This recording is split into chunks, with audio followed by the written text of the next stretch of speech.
तो देश भर के कुत्ता प्रेमियों को बहुत बहुत बधाई, पशु प्रेमियों को बहुत बहुत बधाई, क्योंकि अभी 11 अगस्त को जब सुप्रीम कोर्ट ने जो है लावारिस कुत्तों को शेल्टर होम में डालने की बात कही थी, आदेश दिया था ये दिल्ली एनसीआर नगर निगम को, तो जो है भाई देश भर में जो जितने भी कुत्ता प्रेमी थे, पशु प्रेमी थे, उन लोगों ने बिल्कुल गदर काट दिया था, है ना।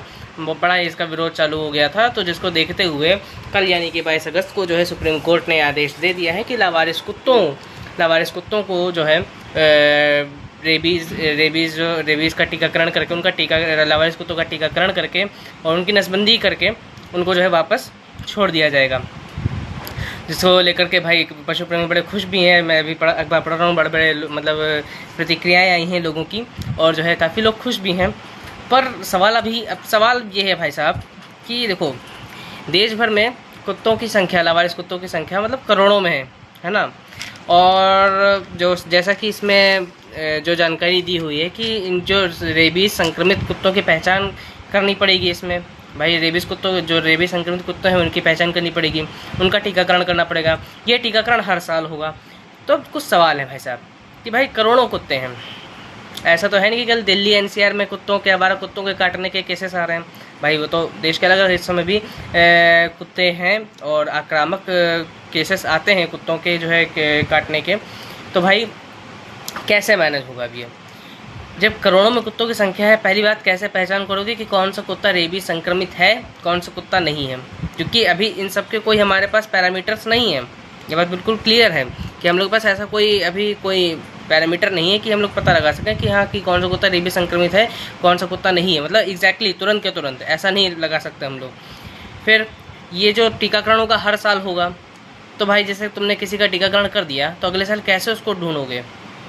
संख्या कम नहीं है। पहली बात तो इन सारे कुत्तों का, लावारिस कुत्तों का टीकाकरण करना ही बहुत बड़ा टास्क है।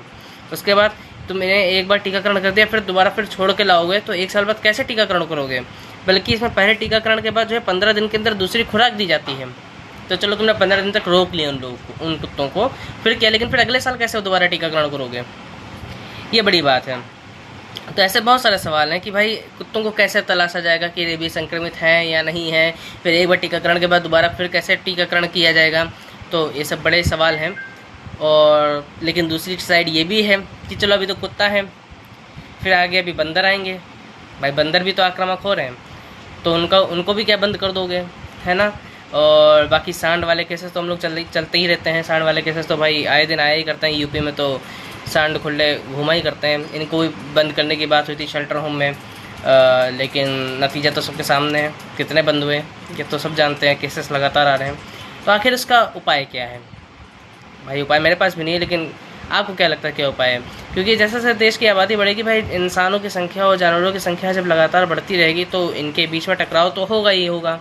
ये तो सामान्य सी बात है। तो इसको कैसे मैनेज किया जाएगा, ये बड़ा सवाल है। और क्या लगता है आपको? और भाई मैं कुत्तों की तो चलो बात है, मैं कुत्तों की बात है, लेकिन सांड, भाई यूपी में बहुत सांड खुले घूमते हैं, है ना। और मैं जिस शहर में रहता हूँ सीतापुर, भाई वहाँ भी बहुत सांड खुले घूमते हैं। रास्ते में भाई मेन रोड पे सांड तुमको खुले हुए घूमते मिल जाएंगे और आक्रामक होते हैं। पास से लोग तो सींग घुमाते हैं, है ना। तो भाई सोचो भाई सब लोग, भाई जो गवर्नमेंट है ना, सबसे थोड़ा सा निवेदन है, थोड़ा इसके बारे में भी सोचो, है। ओके, आपका क्या ख्याल है ये इंसान और जानवरों के बीच बढ़ते टकराव को लेकर के?